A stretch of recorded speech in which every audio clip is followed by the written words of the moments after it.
Selemonui Paltanavičiui iš prezidento Valdo Adamkaus rankų gamtosaugos premija.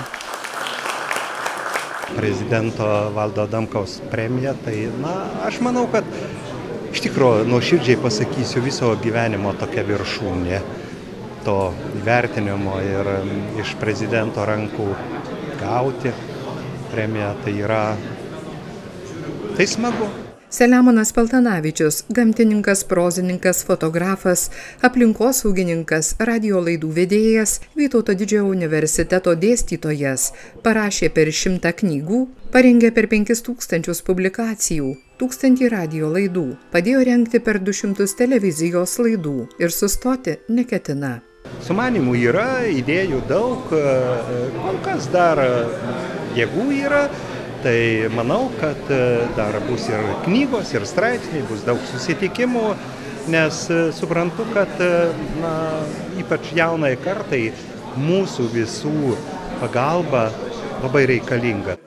Prezidentas Valdas Adamkus sveikina energingąjį laureatą.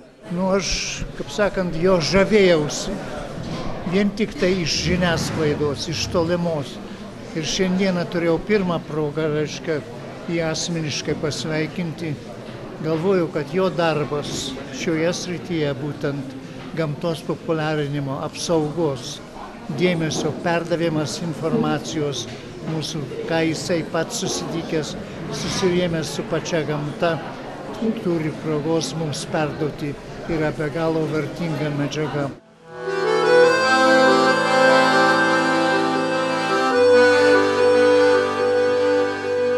Selemonas Paltanavičius prisimena studijų metus. Sako, jau tuomet sklido kalbos apie anapus Atlanto gyvenantį lietuvį, žinoma, aplinkos apsaugos specialistą. Jis genetikas buvo garsus ir, žinoma, lietuvius, kurie atvažiuodavo, tada dar ne prezidentas, bet tikrai valstybės tarnautojas, Amerikos valstijų Valdas Adamkus kuruodavo, šefuodavo, tai jausdavo visą laiką jo šilumą ir visi pasakodavo apie jo darbus, kurie Amerikoje žinomi. Ką jau ten kalbėti, Dieve duok kiekvienam nuveikti, nors truputį to, kas padaryta. Valdas Adamkus prisimena, kaip 1972 m. Liepą su pirmąja Jungtinių valstijų aplinkos apsaugos delegacija atvyko į Sovietų sąjungą. Tai buvo pirmas kartas, kai po karo apsilankė Lietuvoje. Atvirai pasakysiu, buvau be galo nustebintas ir pritrenktas, kadangi man atrodė, kad tai yra pradžiamokslis žingsnis gamtos apsaugoje. Nuo tada, sako, daug kas pasikeitė. Nors gamtosaugos srityje padaryti ir daromi dideli darbai, yra ir klaidų, kurias reikia taisyti. Šiuo metu be galo jaudina ir kaip sakant, kelia didelį susirūpinimą būtent Lietuvos miškai.